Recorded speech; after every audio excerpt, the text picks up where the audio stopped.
दोस्तों, आज हम बाइबल के अनुसार एक बुद्धिमान व्यक्ति के 10 लक्षण देखने जा रहे हैं। बाइबल हमें बुद्धिमान बनने की सलाह देती है और बताती है बुद्धि यहोवा परमेश्वर से ही आती है। तो आइए यह जानना शुरू करते हैं कि एक बुद्धिमान व्यक्ति कैसा होता है। एक बुद्धिमान व्यक्ति वह होता है जो सही समय में सही काम करता है या निर्णय लेता है और सही समय में सही बातें बोलता है। बुद्धि स्कूलों या कॉलेज में नहीं मिलती, वहाँ ज्ञान मिलता है, लेकिन ज्ञान को व्यवहारिकता में लाना ही बुद्धि कहलाती है। ऐसा व्यक्ति जो जीवन की कठिन से कठिन परिस्थिति का सरलता से उपाय निकाल लेता है, उसे बुद्धिमान कहा जाता है। हम कैसे विश्वास को बढ़ा सकते हैं?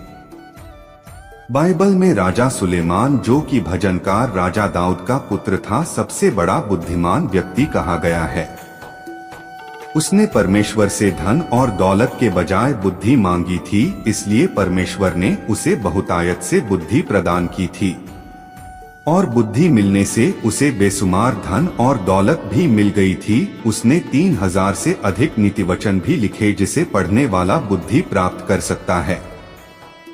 हम जानते हैं हमारा परमेश्वर पक्षपात नहीं करता। यदि आज हम भी परमेश्वर से बुद्धि मांगे तो वो कहता है, जो कुछ तुम प्रार्थना में विश्वास से मांगोगे वो सब तुमको मिलेगा। जिस प्रकार मैं हमेशा कहता हूँ, बुद्धि कानों से भीतर जाती है। एक छात्र जब कक्षा में ध्यान से सुनता है, वो शिक्षक बन जाता है। जरूरी नहीं है कि बुद्धिमान केवल पढ़ा लिखा ही हो, लेकिन बुद्धिमान हमेशा सुनने में तेज होता है और वो हमेशा सीखने में मन लगाता है। लगातार सीखने और अपने जीवन में और कामों में अमल में लाने वाला व्यक्ति किसी भी प्रतिभाशाली जीनियस से आगे बढ़ जाता है। कहते हैं, सिखाने वाला व्यक्ति जल्दी और गहराई से सीख जाता है। इसलिए यदि किसी व्यक्ति को किसी भी मनपसंद हुनर में या क्षेत्र में आगे बढ़ना है और उसमें उसे मास्टरी करना है, तो उसे उस विषय को जितना वो जानता है दूसरों को सिखाना शुरू कर दे। बुद्धिमान व्यक्ति की यही पहचान है कि जो कुछ वह जानता है और स्वयं करता है, वह वही भली बातें दूसरों को भी सिखाता है।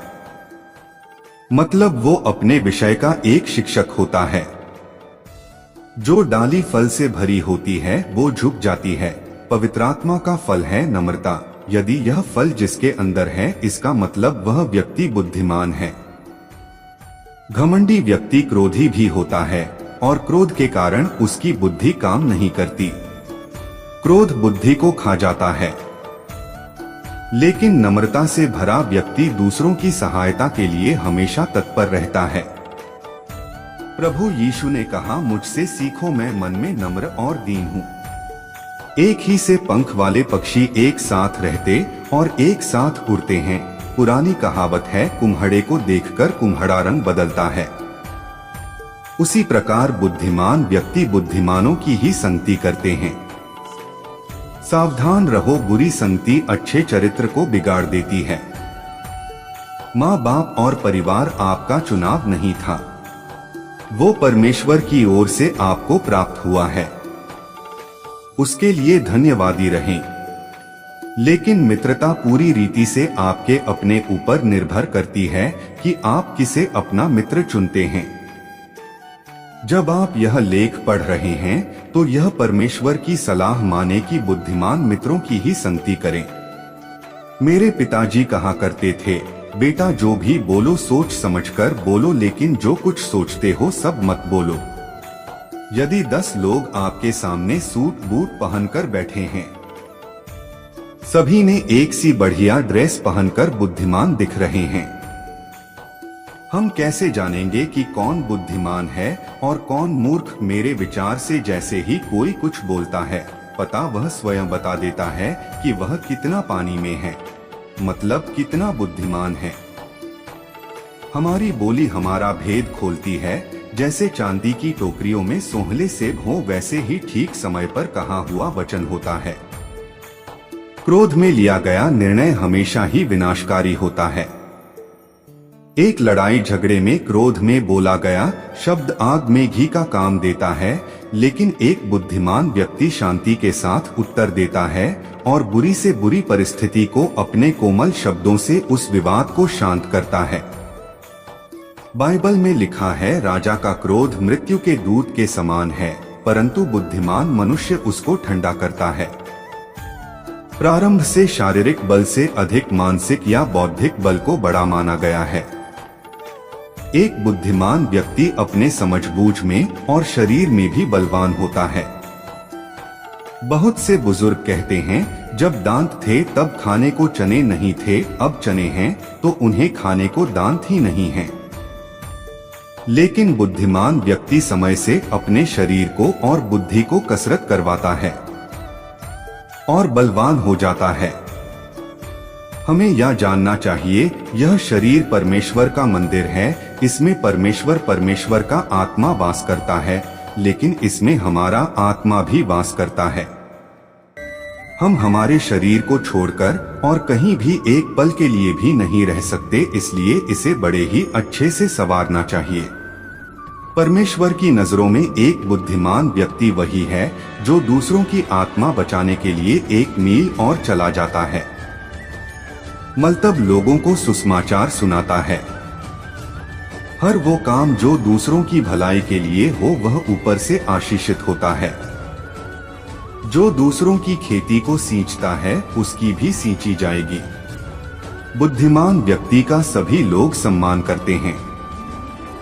उसे सम्मान पाने के लिए किसी से मांगना नहीं पड़ता। एक बुद्धिमान व्यक्ति अपने घर में, कलीसिया में और समाज में सम्मानित होता है, क्योंकि वह अपने स्वभाव के कारण परिवार का ठीक रीति से रखरखाव करता है।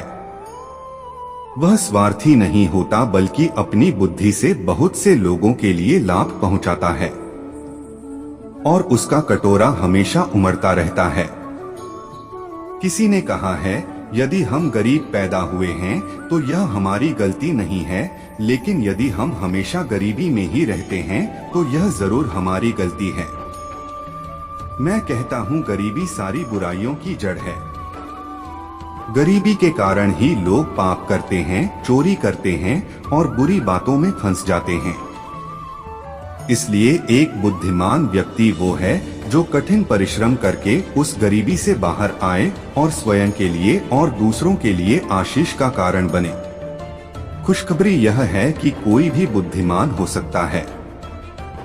अपने जीवन में बुद्धिमान व्यक्ति के 10 लक्षण प्राप्त कर सकता है। आने वाले दिनों में यदि आप चाहते हैं तो हम एक लेख लिखेंगे कि बुद्धि कैसे प्राप्त करें, कहां से और क्या करने से बुद्धि प्राप्त हो सकती है। देखिए, बुद्धि तो परमेश्वर ही देता है, लेकिन एक आत्मिक शिक्षक मार्गदर्शन कर सकता है कि परमेश्वर से कैसे प्राप्त की जाए। यदि यह वीडियो आपको पसंद आया है तो आप इसमें कमेंट करके हमें बता सकते हैं।